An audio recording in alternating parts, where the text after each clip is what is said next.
that opened up a lot of like immense amount of conversation amongst women and people everywhere about what it means to follow our desire, what it even means to know what we want, much less whether we have the courage to pursue it. And Sarah Paulson is going to play the lead. Correct. Yeah. Love her. That's really, really exciting. That's really an interesting thing to be following your truth and see that there's also destruction that follows that. And especially when you're really living well. How has it been adapting something that is already written and managing that balance of holding true to what makes this book so great, and then also being able to put your experience and voice in it? Yeah, I mean, I really love adaptation. This is the first time I've adapted a memoir, and we're doing it together.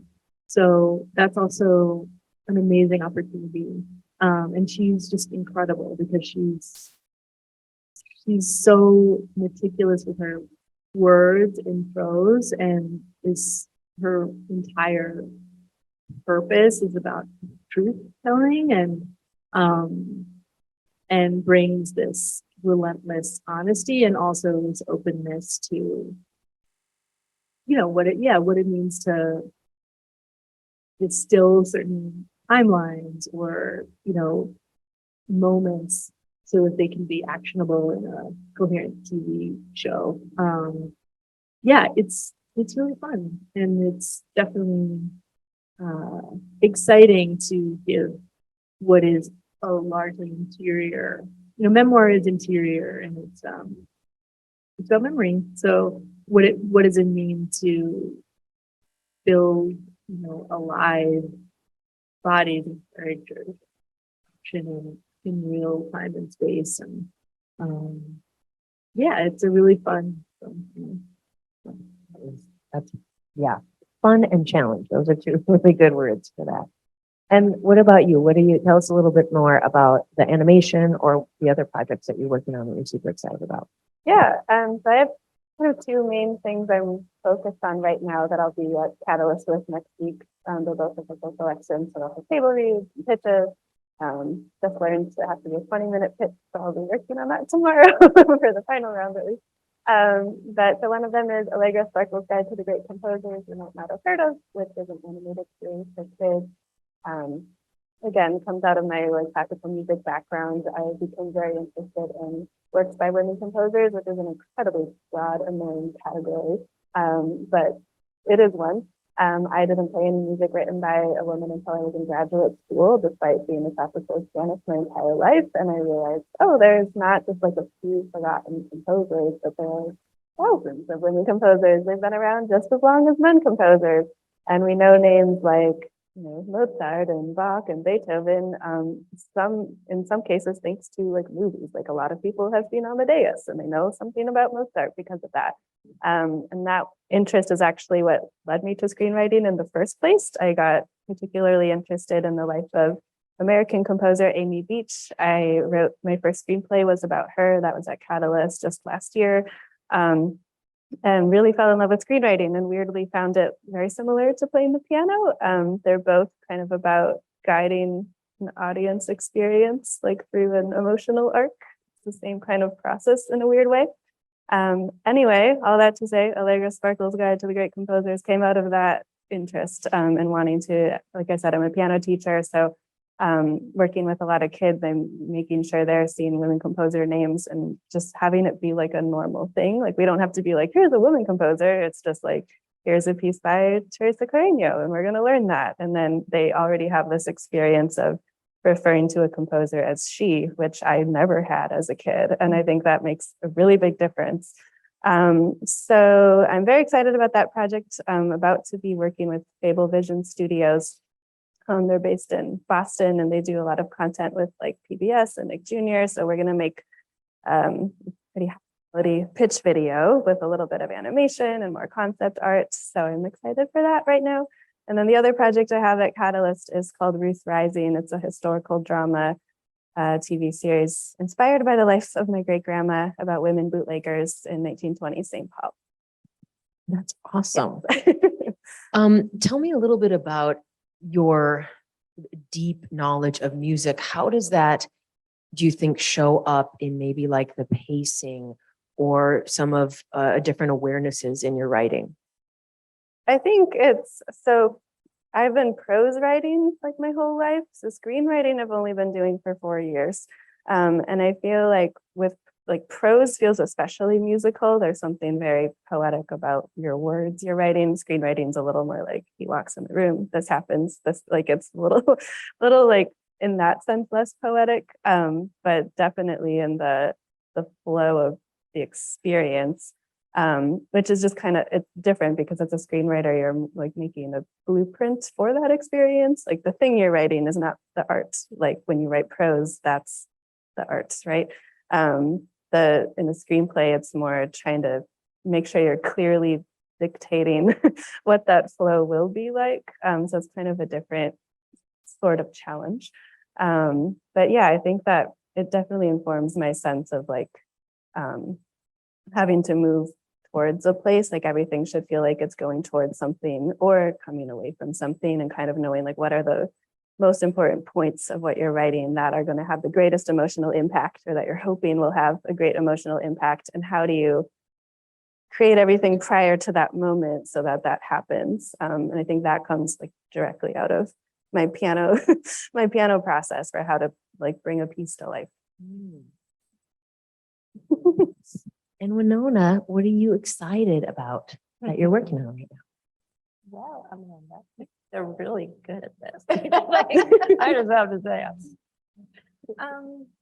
You mentioned the HBO show, which I can say and talk about. I mean, Do it. it's I just got out of, well, and this was last winter, so it's been a little while. I'm not currently like in the room, but it's for True Detective season 4, and that was really cool. It was an amazing experience. It was like my first actual staffing job. And so I don't really have anything else to compare it to, but it was a great first experience for me, and I learned a lot, and I want to do more. So that was cool. Does it make you want to do more like writer's room work where there's so much collaboration, or less? Well, I can't do it all on my own, and maybe I might do it, but no. So like if you're going to be in TV, it's all collaborative, no matter what. You're going to be working with other people.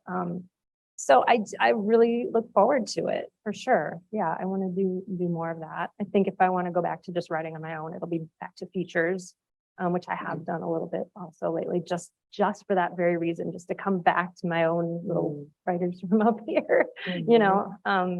Yeah, it's an entirely different kind of writing, and that world has opened up to me only like very recently, like relative in my career. So it's learning every day, every single day.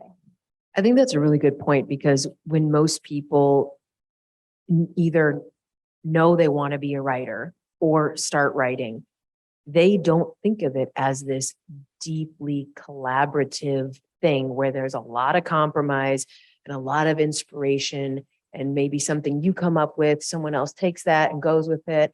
How would you guys, what would you recommend other writers do to kind of prepare for being in more of that type of situation? That's a great question. Writers groups, you know, although a lot of, I mean, I come from theater, and I come specifically from ensemble devised theater. And that really gave a foundation for this kind of collaboration where it's like the work is what is happening. Whoever's idea it is doesn't matter. And it just the deep training in that gets in your bones, and you can show up to the work and fully understand how to try on an idea while you're also working on your own ideas.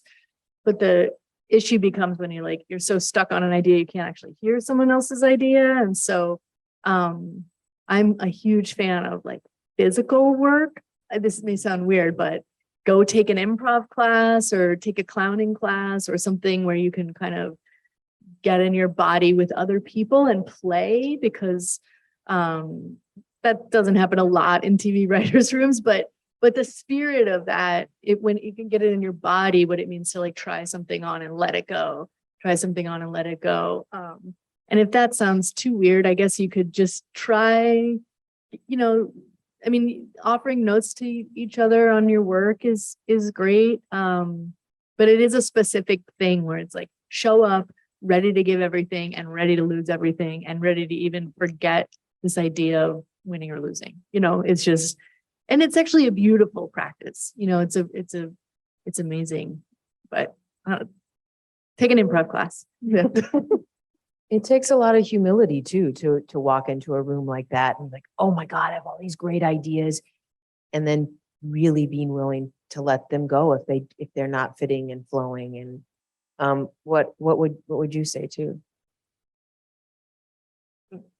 I would also say like big shocker, there's very, very, very little to no writing going on in a writer's room. Like, and that kind of, I mean, obviously if you think about it, it's 96 people sitting around writing, but you're talking, it's all talking. And so if that's not something you're used to, like talking through your ideas out loud, that's something that you should practice, because it's weird to hear your voice come up with ideas that you're, used to protecting in your head and just throw them out there. Like you said, like, yeah, you got to pitch, you got to learn how to pitch and pitch your ideas.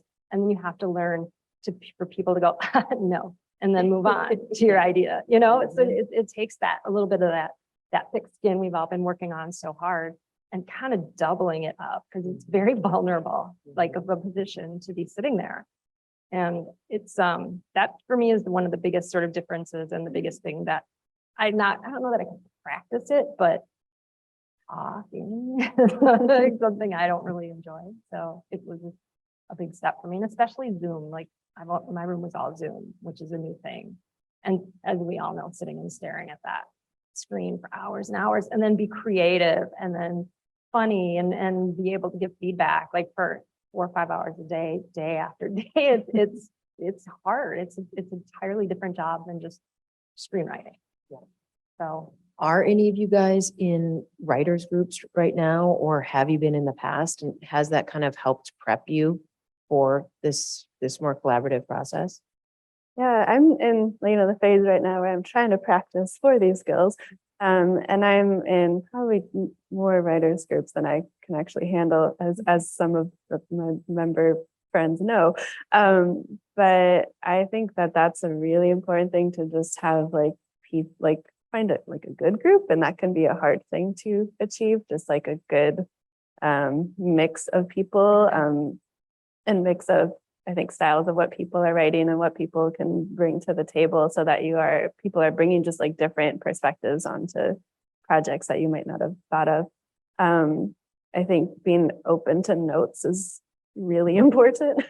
And when you're first starting out, I think there's this tendency to just be like, oh, I have a masterpiece and I'm just gonna like hold on to it for a while so no one hurts it, and then I'm gonna like put it in the world and it's gonna be like on Netflix, and that's not how anything is going to work. And so I feel like, and maybe it's because of my performance background, I feel pretty comfortable just like throwing my work out there, even if it's like as a pianist, when you perform, nothing is like done. It's just like, I made this the best I can be in the concerts tonight, so this is what's happening. And I kind of treat deadlines like that with like, if I'm entering a script into a competition or a festival, or just to my writers group. To just be comfortable with like everything is going to keep changing, and don't be too precious about your ideas. I also think like just doing the work is important too. Like I know like not everybody is a like write every day kind of person, and I'm not really right now either, because I have no time with pitching stuff I'm also working on. But I think being able to like do the work even when you're not in the mood to, like when you're tired and exhausted and you're not like feeling inspired, like Wenonah was just talking about, to like get on Zoom every single day and do this. So like I feel like I'm hearing that's a good skill to practice.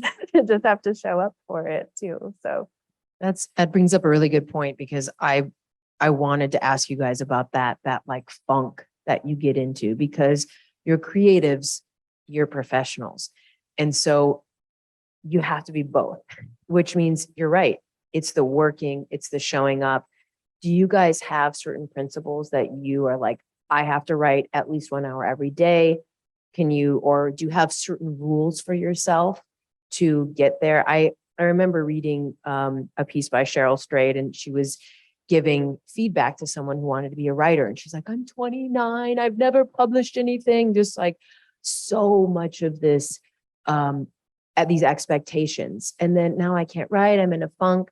And Cheryl was like, you have to write every single day, because not writing is harder.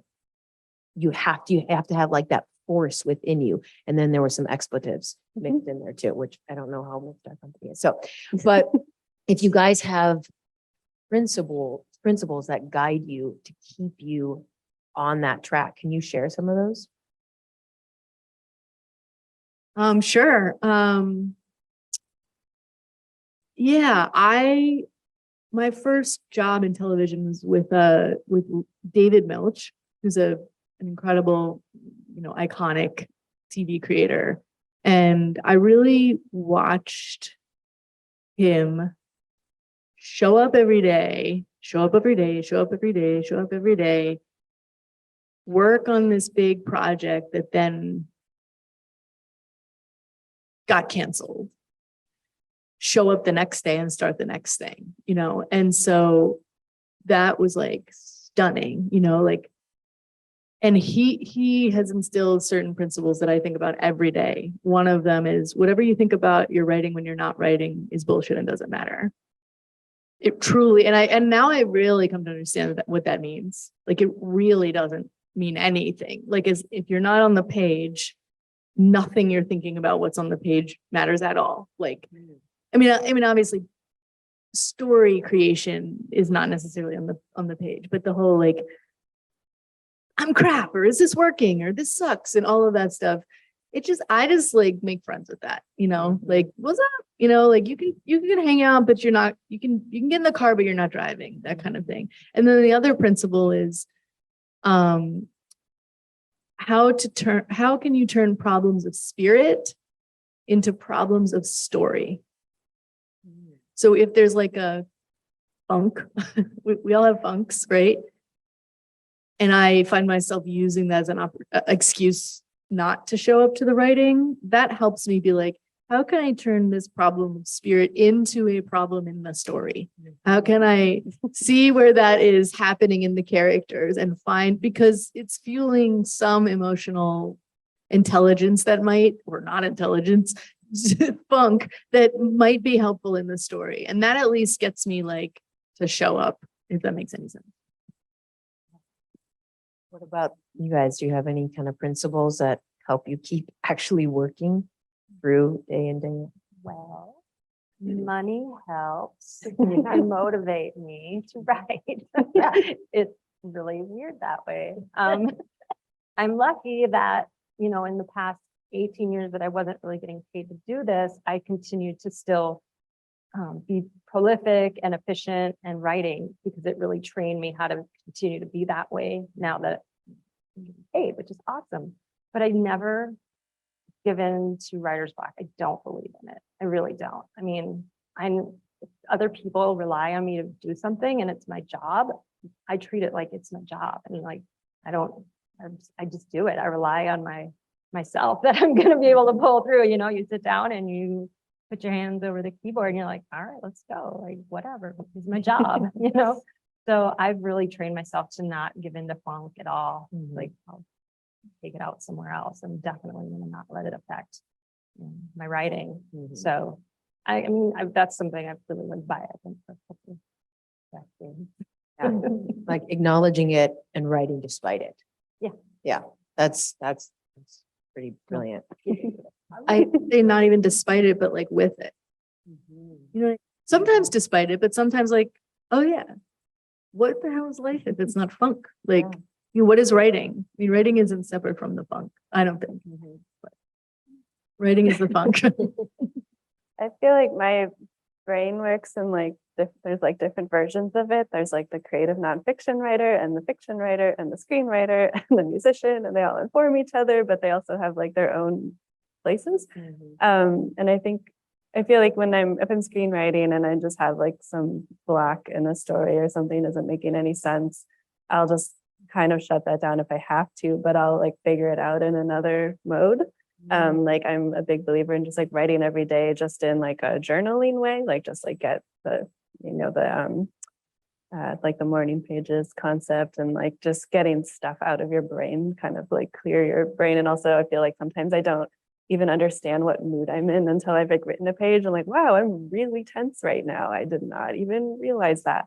But sometimes in that kind of writing, like just journaling to myself, I'll be like, well, I'm having this problem with this story where this thing doesn't make sense. Maybe it could be this. And suddenly I'm like, oh, I'm figuring out my screenwriting project. I'm just like not labeling it as that work. So I feel like having kind of just different ways to approach it is important too. Like you don't have to always be sitting in final drafts, like solving it. Yeah, and long walks do a lot. Yeah. So then are you guys, would you say, more drawn to stories that feel like you've either experienced some of them? Like, do you believe you have to experience a similar tragedy, a similar passion, a similar joy, a similar sorrow to be able to get into that space? Or as a creative, can you pull from maybe some of your own experiences, other people's, and then research to build that world and make it feel really tangible? Anybody? Yeah, I mean, I think you can definitely research, situations and things like that, and personal stories, like you said, but I feel like and we all have felt all those ranges of emotions with, almost everything in life. And you do definitely have to draw from that and put it into your character. But I'm a character writer, so I love to really mess with my characters a lot and make them feel all kinds of stuff all at once. But I think that a lot of the things that I'm writing now have to do with identity. It just so happens to be because a lot of the Native IP that's come across has been written by people that have questioned, identity. They're like, do I belong here and there? And that's a really big thing right now in the Native community. And so like, that's definitely something that I've struggled with throughout my, life. And so specifically for me, for my projects, almost all of them are related to identity. And so I think that either they found me or I found them, but it seems to work out pretty well so far. I guess speaking of which, we've seen a really big cultural awareness, I guess, opening for all of our stories aren't about straight white men, which is really cool. You know, we like you guys sometimes. Can you talk about writing without some of those constraints anymore? I mean, we know there's still a lot of those people pulling strings, but can you talk about, has that freed you guys up in the characters that you're putting on the page, the people that you're imagining that could actually be the lead, the person of authority? Can you talk about that a little bit, each of you?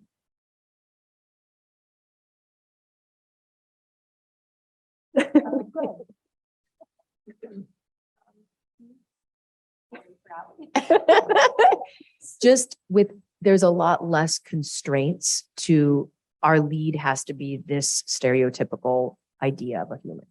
Well, I actually had to wait for Hollywood to catch up with me because I've always been writing those characters. That's all I really know.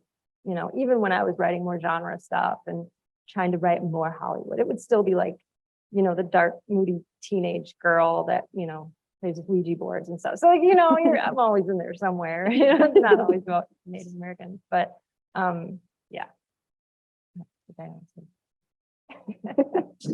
Yeah, I think I'm sort of like pondering the question because maybe that's a helpful answer. Yeah, I think I've never really been interested in just putting white, straight men at the center of stories myself. So, but it's definitely true in the biz that things are changing, and but they're also not.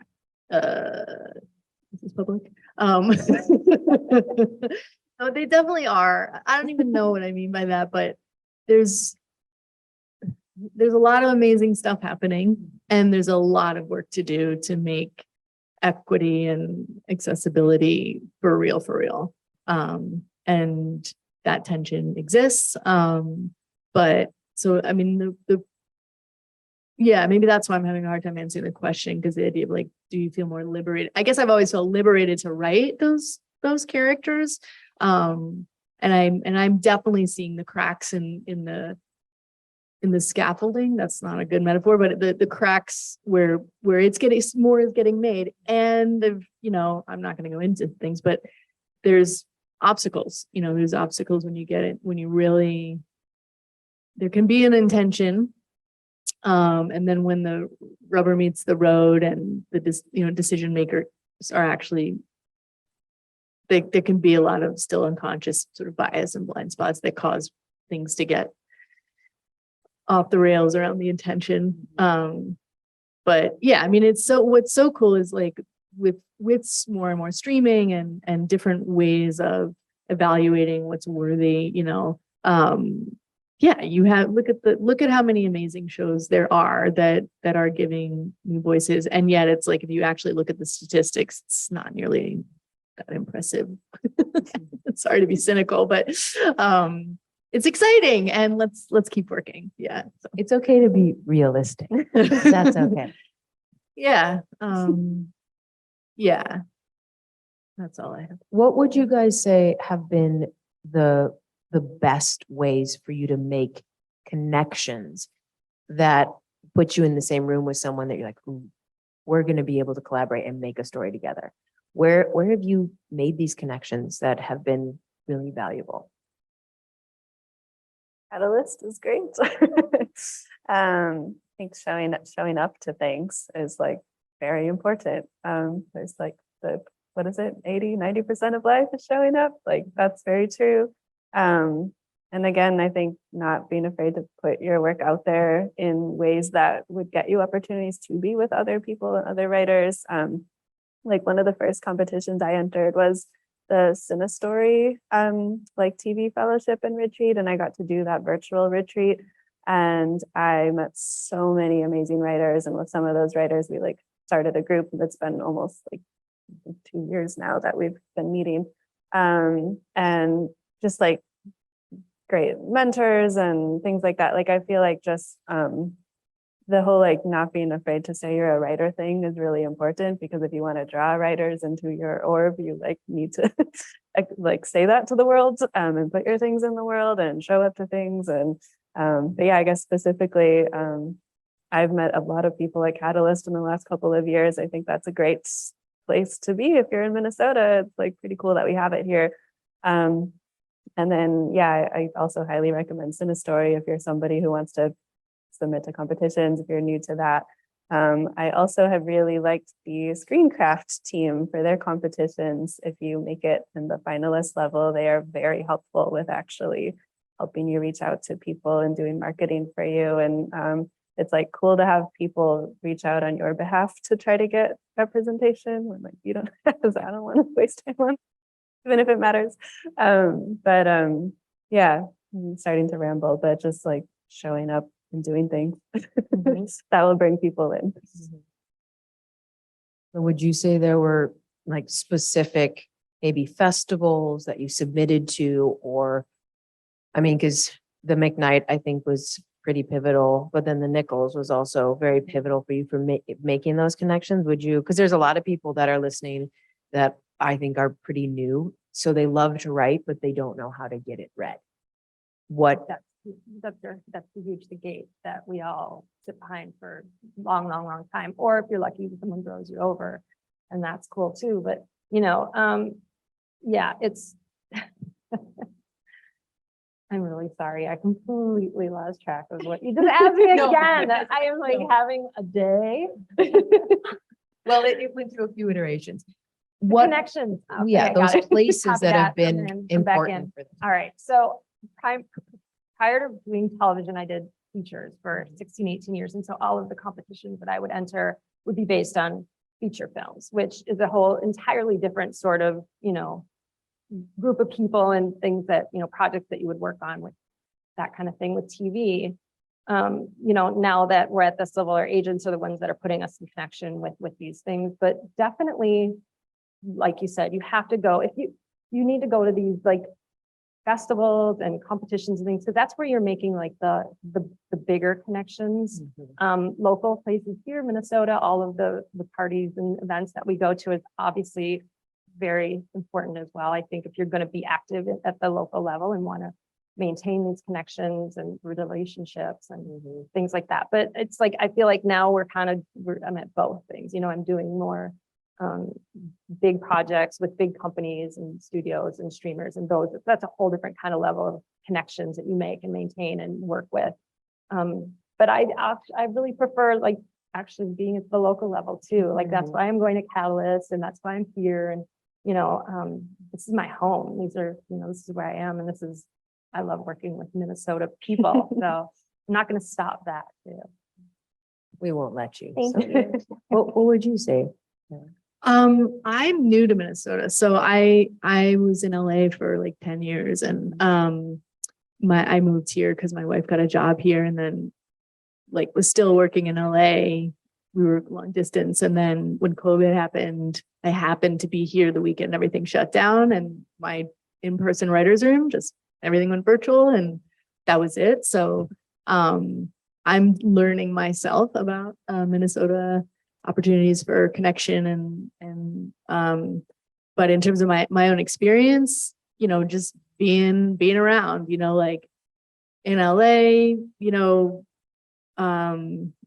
for me, as I mentioned, theater, just having a huge theater community, and especially in LA, half the people are coming from a shoot on a show and doing a theater show. So it's just all in the mix. And writers groups, or I did submit to the Blacklist, which is a great community and network. Film Independent is amazing. For me, it's more about her personal just relationships and over time. And I think competitions are great. And I will say, I do think there are a lot that are scams. I'm just going to throw that out there. Fellowships are awesome because you can get like into a cohort. I've seen a lot of friends really thrive and flourish in that context. And it's such a weird moment because I don't even know, LA, the whole world has changed. So, it's even more important, I think, in some ways, to make sure you're showing up in person to things, because it's so hard over Zoom to be like, I would add too, if you're like new, that Film North has really good classes where I've met a lot of people that I've been friends with for a long time now. And also Sundance has Sundance Collab, where they have classes which are virtual, but another good place to like learn from really good people and also have a cohort of other writers. I just took a Sundance class where like someone else in the class was also in St. Paul, and we hadn't known each other before, and we got coffee. And so you never know like where you'll meet people. It might be virtually, and then you find out your neighbors. But both of those have really good classes. And speaking of connections, do any of you guys have mentors, or did you when you were first starting to write? And how did that affect both your writing and like actually starting to work? I have one right now. So I'm in Catalyst, and the National Academy of Television Arts and Sciences has a mentorship program that just started. So I'm in the first cohort of that. So I'm working with Jessica Goldberg, who's the showrunner, which has been really helpful. It's still newish, but it's been, I don't know, more than a few months now. I think we meet every couple of weeks and just kind of go through like what I'm working on, and she'll read pages of things, and that's really helpful to have like accountability, and also just to have someone who's like really high up kind of believe in you feels really good. So it's like kind of a nice thing to just like have that relationship and be able to have that person as a resource to ask questions, and both very generally like career wise, but also specifically, when you're working on stories and trying to make a script as good as it can be, because it needs to be as good as it can be. Yes. So I'm an actor, and I just cast a few pieces, and man, was that illuminating. And the difference, what really, really struck me is the difference between a good audition and a great audition is vast. What are some of the hallmark differences between a good writer and a great writer?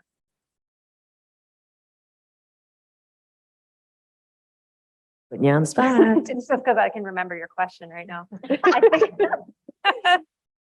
for me, vulnerability on the page is number one. Like you can totally tell when someone is pouring their heart out or done their research and that what they're writing really matters to them. I can completely read that on the page rather than people that are like phoning it in or following a formula or writing in somebody else's voice that they're maybe copying, but I can spot it completely on the page. Same with acting. What about you? That's a great question. I mean, it's the kind of thing of like, you know it when you know it, but I do think there are some specifics maybe that aren't universal, like that every script would need this, but when I see them, I'm like, yes. Or when they're not there, I can feel that they're not there. Some things include subtext. Like it sounds maybe like writers 101, but I've read a lot of scripts. I'm like, you're just saying the thing. And like, that's not life. Nobody says the thing. So that's helpful. Movement, you know, like when there's a kind of a sophistication or an originality of how the piece moves, that it's not just like, I read Save the Cat, you know, where there's a kind of, people always use the word voice and I still don't know what that means, but then of course we know what that means, right? It means there's a kind of both a confidence and a vulnerability, where it's, like it, yeah. And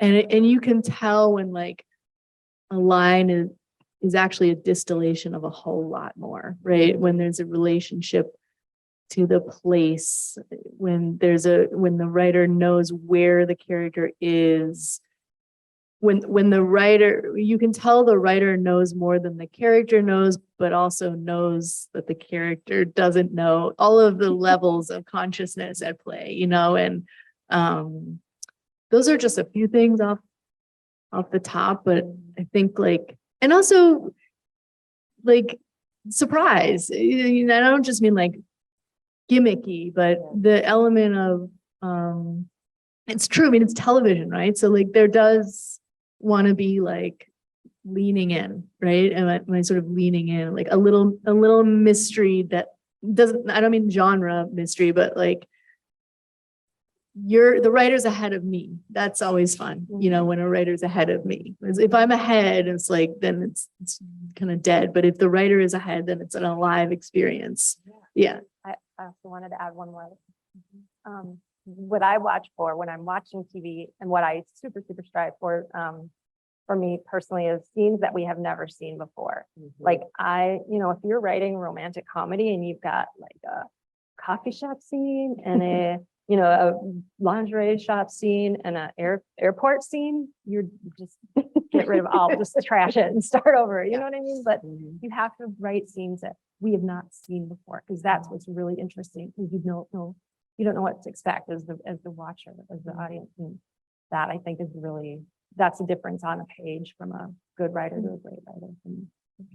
Totally. I mean, people are weird. I have a lot of weird friends, and I'm like, so many people I watch, they're just not weird. They don't have those idiosyncrasies. And I'm like, I don't know, maybe it's just my friends that are really, they have some oddities to them. And it's what makes you adore them or hate them. And I want to feel some of that. One of the things I noticed specifically about your writing, so I haven't read your guys's, but the dialogue, when you write dialogue, it's so natural. And as someone who often has to read dialogue, and I'm like, no one would ever say this. And it's so much exposition, very much to what you're saying. Okay, you have to set the scene. You have to tell us your 20 years of history over a coffee shop. And But I mean, the mystery is being able to give you that context and that subtext in one sentence or two sentences. So I'm glad I don't have to do that. You guys have to. I think Yeah. it's great. I would also add just like getting a story started. Like I read like judge scripts for the Cine Story competitions, and I also read on essays reading panel for a creative nonfiction magazine, Hippocampus. And I would say like the most common reason to be like, this one isn't moving forward is that it does not get started till like at least halfway through. Sometimes you get to the end of something, it's like, oh, here's like where it feels like the story is starting. And so just making sure you're not just writing like all this backstory or like taking 10 pages to kind of warm up what you're trying to say, but like and like, yeah, you need to write those pages to like get your ideas out and started, but you're like, draft you're actually putting into the world, hopefully is like getting the ball moving like right away. Because especially if you're at that phase, like I am, of submitting to competitions and just trying to get things out. Like these people are reading like 80,000 scripts. All like your first page has to be so good and it has to start moving. It can't just be like, let's introduce you very gradually to this world that we're in and nothing is happening of interest. And I think especially with TV writing, like you were talking about it, this needs to be like a little snappier. It needs to be interesting. If someone said, here's a year and $1 million, write whatever you want, what would you guys want to write about?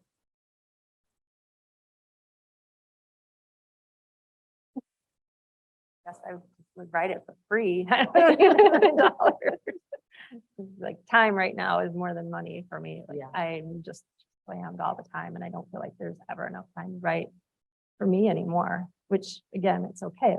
It's a job, it's a career now, but writing a spec script, which I did for so long, year after year after year. And now it's like, I don't have any space left for, original ideas to even start and flourish and get to the end. So it's, So you don't know what you write? I don't, I don't know. I'd have to take some time to think about that. I thought you were going to pitch me like 5 stories right now. Nope. I What about would you have, guys? Is that too big is it too broad? well, I'm thinking only $1 million. Okay. I would probably go back to like the project I mentioned. I wrote about American composer Amy Beach that was envisioned as a limited series, and I just want to finish writing that. I want to write the whole series, but that's not something you should do if you're not getting paid. Also, I have like secret dreams of writing Breakfast at Tiffany's again because I want a different version of that movie. I love that movie a lot, but it's very different from the original story, and that's just like a interest of mine.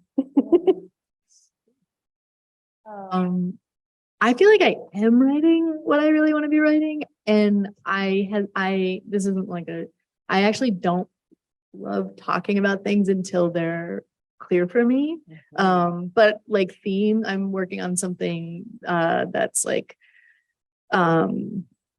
loosely, is like a late 70s, early 80s, like underground lesbian disco kind of situation. Yeah.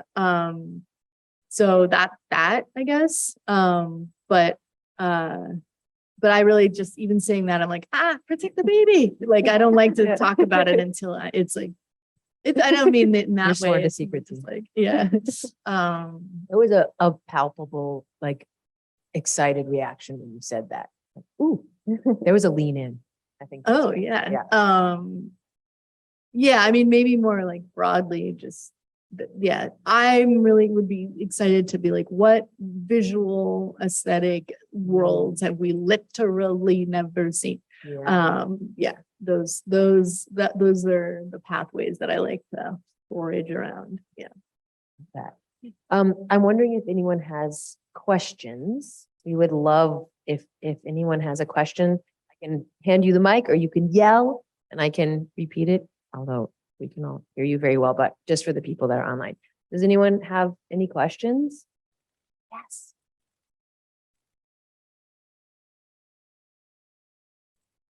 Your metaphor was solid. Easy. Winonah, that I forgot where you was, but that in person time, so you may want to hold that hundreds. Thank you. But so we're specific people, but we may write about other people. Because the character is so far away from you, you are worried about writing that person without some collaboration or vetting. Yes, all the time. Especially in TV, like if it's not an original idea and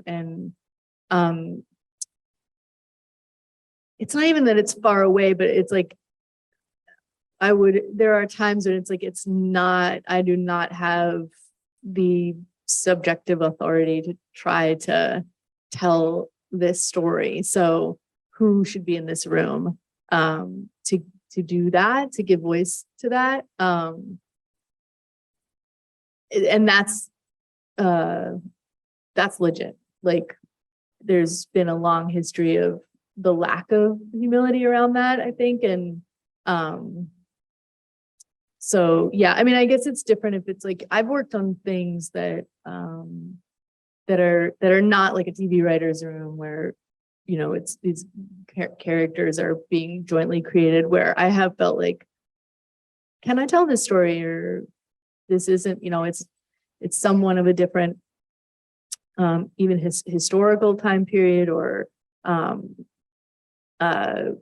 socioeconomic or, you know, any kind of identity that isn't mine. And I think it just depends if it's like, I feel like I've talked to enough people and done enough research that I can actually just kind of get into the heart of sort of trying to speak authentically from that point of view. But if it really feels forced, then there's almost an ethical question that arises for me around that. Yeah. Yeah, I think there's a tricky balance and like, I feel like ideally we could all write any character, every character, but like at the moment we're not in like an equal society. So like not everyone should be doing that. If there are, you know, communities of people who are like not getting hired in writers' rooms, like maybe, you know, if you're talking about like people of color, I should maybe not be writing a story that's like entirely BIPOC led, because what do I know about that? I do think because I'm in a place now where like I'm not in a writer's room, I'm not collaborating, I'm not writing anything that I'm being like paid for right now. I have a freedom to write whatever I want to write, which is cool. And I'm very much so just writing like, here's a story I feel comfortable, like I can tell, and I want to write that. But also I don't want this entire script to be white people. And I do want to have other people involved who like would eventually be like hired to play this role. And so there is kind of a balance, I guess, in trying to write things that feel inclusive, but also understanding like what my limits are at understanding that. So I think absolutely like talking to other people, and that's where writers groups, especially if you can get a more like diverse writers group going, not just speaking about like race, but all kinds of diversities, that is really helpful when you're just trying to start projects and get things going, because you're gonna do things wrong. Important to just accept that and like try it anyway, but don't like, you know, formally put it into the world until you've really vetted it with like a lot of people and you've had, you know, insights from like the community you're writing about. I will say Writing the Other is a really good organization with resources about stuff like this, in terms of how to you know, write characters that you're not familiar with, and that they have a book too. Nisi Shaw and Kay Tempest Brown, I forgot her name, sorry, wrote. But it's very much of the philosophy that like you should be able to write any character as long as you're doing the work to do it well and to do it authentically, and to hire like sensitivity readers if needed, and like just like do the work. I feel like it's similar to writing historical drama. Like the only difference between writing like contemporary and historical is that I'm an expert on living in 2022 because I live here. I don't have to research it. But if I'm writing like my screenplay that's in 1920, I'm not an expert on living in 1920, so I need to do tons of research about that. And I think that's where research can come into play in like, even if in a contemporary project, to just like know what you're talking about and to know what your limits are. if that makes sense. And know when something is just like maybe not your thing to write, like that's okay. Like just like maybe that's for someone else to do. I think we do have a online question.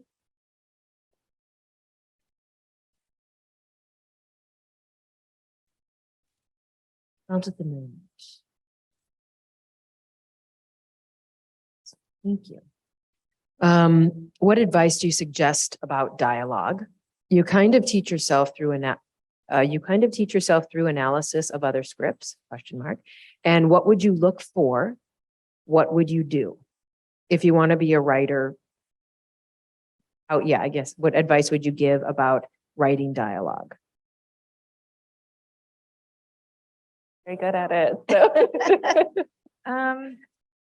I am a listener, which I guess I just sort of talked about earlier. I'm uncomfortable talking a lot. I'm an introvert. And so if you put me in a big room full of people, I'm the one listening in the corner. And that's always been my whole life. So I think that that's helped me since I was a kid to be the kid in the back of the bus, just listening to everybody else talk. And, you sort of just inhabit that. Like I don't know. I wrote a script that takes place on my reservation and I don't spend a lot of time there, but I did as a child growing up and was just put on the bar stool and just hung out, with my family in the bar. That's a terrible thing, but that's true. Like, this is what I did. And you just listen and you hear people. And so now when I can write those characters, I have friends that are like, how do you write that? You don't come up here that often. I'm like, it's in there from my whole growing up and childhood and just listening. You have to read it back to yourself sometimes. I mean, I don't even like to talk out loud to myself. So I rarely speak my dialogue, but I do hear it very well in my head. And you do it out loud occasionally. And it's the last thing to come in. I always say it's like your molars or your wisdom teeth, like you get the whole full set for a long time and you're chugging along, you turn 18. So for me, it's dialogue was the very last thing to come in. And I say that to every new writer, like be patient with your dialogue. It's going to suck, for a long time. And it's just, you do get better though. It's weird. You get better at dialogue for sure. Do you guys ever suggest doing a table read even when something's not even remotely done? Then you can hear it and you're like, oh, wow, I hate that. Yeah, that's really good advice. Anyone else other about dialogue? Yeah, this may be a little weird, but there's like a physical exercise that I find useful, which is you can either do it literally move the scene in your body, or you could think about kind of storyboarding a scene if you want to think visually. How would you tell the scene with no dialogue is sort of one thing, or how would you do it with no? But thinking about dialogue as the lava of the volcano that only really erupts when it has to, right? That there's what's the movement of character's psyche and soul, what's the movement of the story before dialogue arises, so that it's coming out because it has to. And I think a lot about as human beings, we don't learn to speak right away, but we're communicating for months and months and months, our basic primal needs in other ways. And so if all your characters were, infants or something, what's the push and pull? What's the, and kind of get weird with it and then really know what do they think they're there for? What are they telling themselves they're there for? What are they allowing themselves to say or not, and then the dialogue comes because it has to. And that it's also not, again, we don't often say what we want or mean. So but that idea of what's under it. That's interesting. Because I do voiceover and I do a lot of ad stuff. It's 30 seconds. And so I'm constantly reminding myself of the give a shit factor. Why do I give a shit about this shoelaces that I'm selling? I have to find some sort of reason for an authentic voice to come out through that. And sometimes it's really challenging. And sometimes I'm like, oh yeah, I love this. It makes sense. It makes someone's life easier, or it's actually important. But that for each one of your characters or for each little piece of dialogue, why is it erupting? Why is it being forced to come out at that point? And then I'm sure sometimes it's allowing the actor just to emote and not say anything. And that, I think, as a writer, would be so hard to trust an actor with all of that nuance and backstory. Do you guys ever go on set and watch production and then be like, do it differently? Yeah. Is it frustrating and awesome?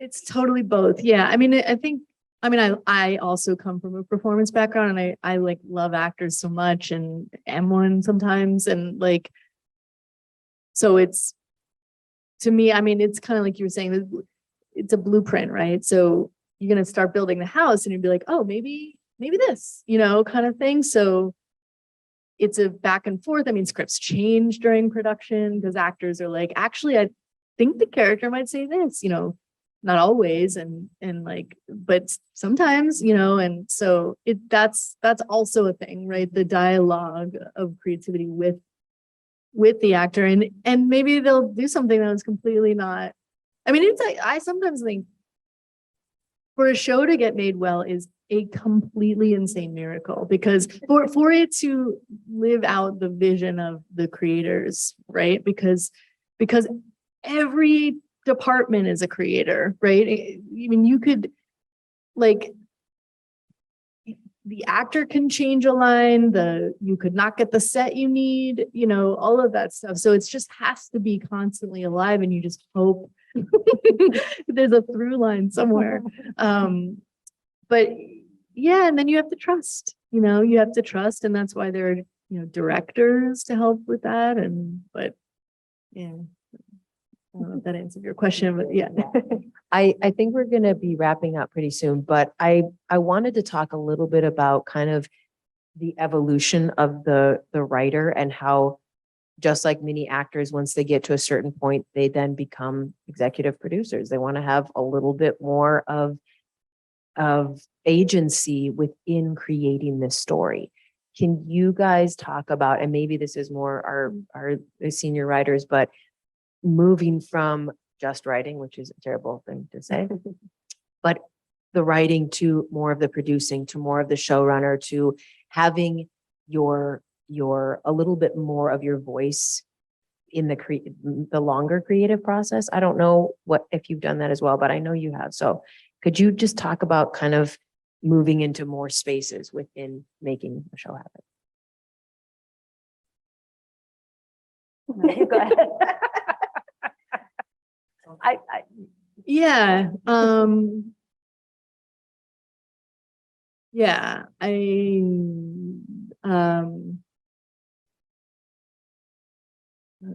yes, you go ahead. This will be easy for me because I am not quite at the showrunner level yet. But I have been, mysteriously enough, been catapulted through the staffing, positions straight to creator and executive producer on all of my projects. And so while I haven't gotten there yet, because I'm in what I guess we lovingly call development hell, which means I haven't gotten my green lights yet to move forward in the process. I'm already involved in those higher level sort of discussions because I'm co-creating, and looking ahead, it's a little bit intimidating because showrunners they're the top dog. It's not just the writing, title. It's a managerial to that title. It's a producer title. It's like everything. They do everything. They manage the budget, and do all the hiring. And so that's something that I both look forward to and deeply, deeply fear, because that's something I have not trained for, but I want it, and so to get it, I'm going to have to get thrown into it, and hopefully somebody will sort of take me under their wing and let me, learn by their side and see how that goes. But it is very exciting to think that I'm not just going to stop. So like with the True Detective, I was a staff writer, and then I haven't heard from anybody since. If anyone's out there from my writers, I miss you guys. Like I haven't heard from anybody, right? So they're off shooting the show in Iceland. And I find out, I just found out yesterday on like Deadline who was cast aside, Jodie Foster and Hillary shoot they're like the two leads, but there's like 5 other roles that were just cast yesterday. I'm like, oh my gosh, like that must be so exciting for them. And so like now I get to think like, with my project, I'm going to be on the other side. I'm going to know who's cast already. I'm going to be hiring directors and all. So that's really exciting. And again, really, really scary for me, but I'm not quite there yet. But Sarah, a little bit. A little bit, yeah. I mean, I also think just hearing you speak, there's something that's happening in the business where production is largely getting more and more divorced from writing. So it wasn't that long ago that you would be in a writer's room, and I mean, even most of my writer's rooms experiences, or many of them, you do see the casting process, and as you like whatever quote rise the ranks of different staff up to producer and all that. There's been a long tradition of really getting the training, and really watching how, and I've had amazing, I mean, you asked about mentors, and I was like, I don't feel like I have one mentor, but I feel like all the showrunners I've worked for have been mentors, and still are, and I can call all the time, and I'm like sort of stepping into this role for the first time, and like completely don't know what I'm doing, but I think nobody knows what they're doing, but also a lot of people do know what they're doing, and what I was meaning to say is that it's a bummer because really good writer, while it's excellent that new voices are being catapulted to creator level, it's happening fast in a way that many people get there and have not had the training to take on such a huge position.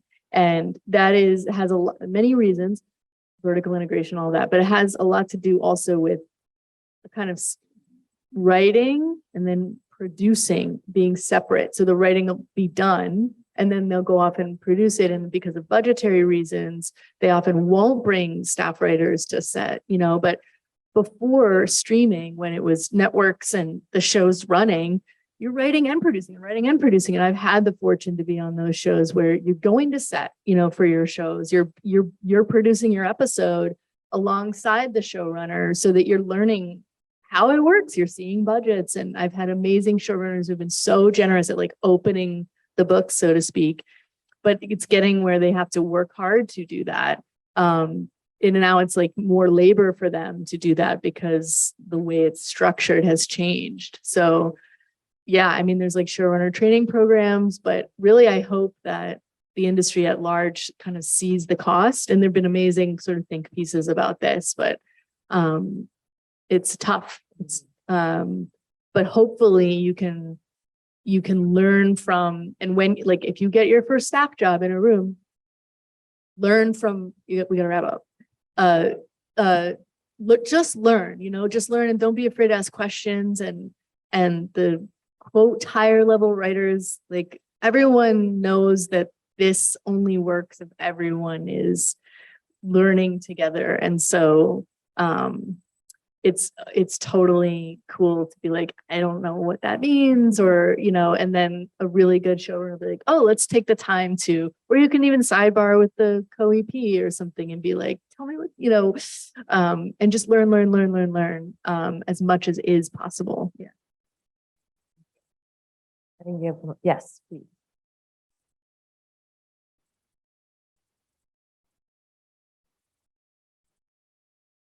Hello? Can you guys hear me?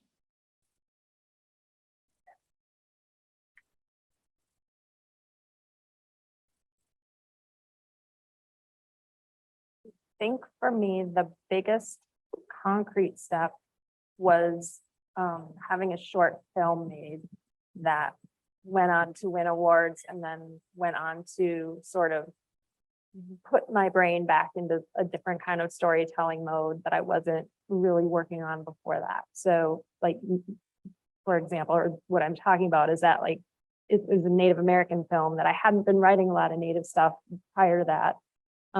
and having that film win awards, it sort of made me go, I need to get back into representation writing and really reaching back and telling the stories that I want to tell. And that really kind of led to like the step after the step of writing a script that then won the nickel. And, it's like, it was just that, but I do feel like it was that one film that just sort of made that turn for me to really just take it very seriously. And it did also happen at a good time for like diversity and Me Too. Like, I mean, everything kind of fell in line for me at the right time, but that was a big step for me. I think, literally like signing up for a class, if it's like fully a new concept, and just doing something. And like I said, I'm pretty comfortable just like I was saying, don't submit your work until it's like best as it can possibly be, but also recognize like it's never the day is not gonna come that you're like, this project is perfect. So there's kind of a balance in like, this is the best it can be right now, and the deadline is tomorrow. So I'm gonna send this into the world. And I feel like that's just like really important to just put your work out there, even if it's getting rejected all over the place, then you kind of know where it stands, then you can take more classes and keep working on it. But I think just not being isolated by yourself. Again, I come from a prose background, which is a lot more about like everyone's just got their brilliant novel in their head and they don't really want to talk to you about it because it's very precious. And I think especially in screenwriting, like that's not a thing. Like you just have to talk to people about what you're doing and get feedback on it and change it and keep changing it and keep changing it. Because it really is never done unless it's on the screen.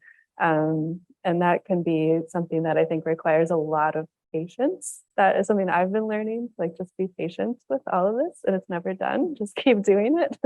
But there's also something freeing about that too, that you're not just going to achieve like this thing right now. Just like let it be. I don't know if that really answered the question.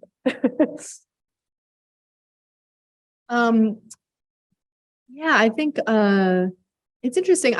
I don't know. I mean, I get the word aspiring. I totally get it because there is a real thing to like be paid and be professional, and I understand that. It also is like, if you're writing every day, you're a writer.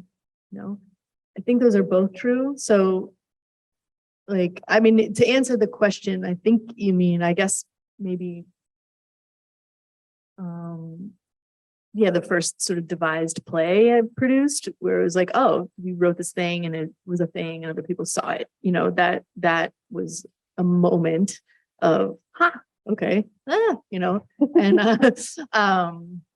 then in television, I mean, it was really about writing in theater for a long time for me, and then I think getting the internship with David Milch was like, oh wow, and then whoa, like do this, kind of thing, and then selling a pilot, but I really, and it's easy to say this from a position of being sort of employed, but I really do think that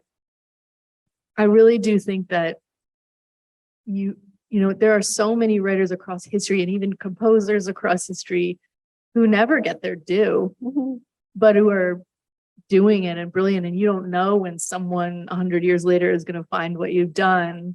And so like, sometimes the notion of aspiring can be like a self-flagellating thing, or can be like a I'm not worthy thing, but actually just do it. And like, it may or may not take. And and the other thing I can say from the inside is like the best, most amazing things can crumble like that. And like, that is so real. And and this is what's amazing about being a writer, is you never have to ask for permission to sit down and write. And so this sounds super cheesy, but I really think that's true. Like if you're writing, you're a writer, I don't know. Yeah. And I think you like genuinely need to love writing, like literally the work of writing, not like the idea of being a writer, the idea that you're going to like make $1 million and that can't be the thing that you're after, or like nothing about that is sustainable. But if you like genuinely enjoy the process of working on story and writing words and figuring things out, like that's what you can count on, is like that relationship. And yeah, even people like way at the top have projects completely fall apart. Like there's really no guarantee of like anything external. So I think cultivating a very good like personal relationship with the art of it is very important as something you can always fall back on. That's a really great way to put that. I just had a film screening and I hadn't seen it, and I had invited some friends and I was like, I haven't seen this. It might be bad. I don't know. And my friend was like, are you proud of the work you did on it? And I was like, yeah, I am. Okay. I was like, why hadn't I thought of that before? But to be creatively responsible for the work that you're doing. And then it goes into a lot of other hands, and you do as much as you can, and then you must. I think yes, one more question. Thank you.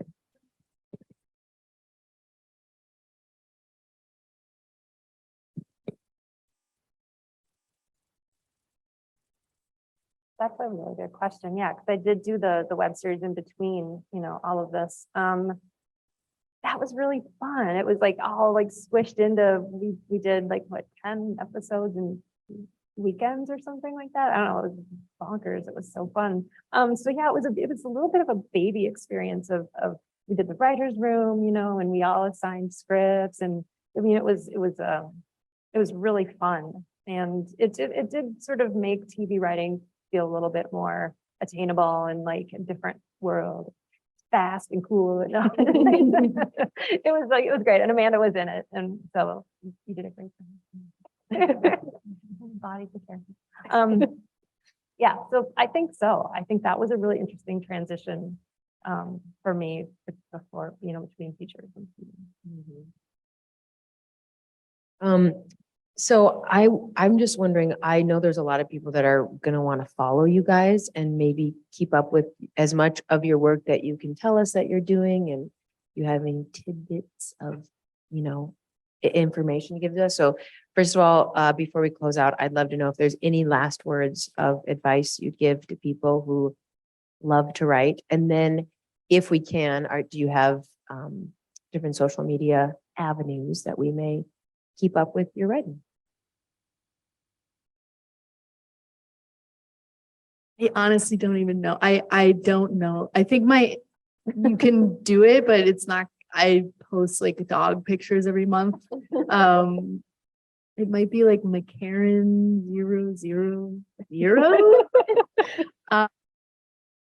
This is the best answer. I have come to accept that I have no talent for social media. Yeah. That's but and advice, I don't know, get better at social media. That's what I would say. My advice is just work really hard and be really patient at the same time. I'm on social media at Lillie Gardner, my name, Lillie. And also my website, lilliegardner.com. I have a blog about the creative process, and I do with Wenonah on there, where you can learn more about her process. And I believe she answers the how did I get started question there if you need it.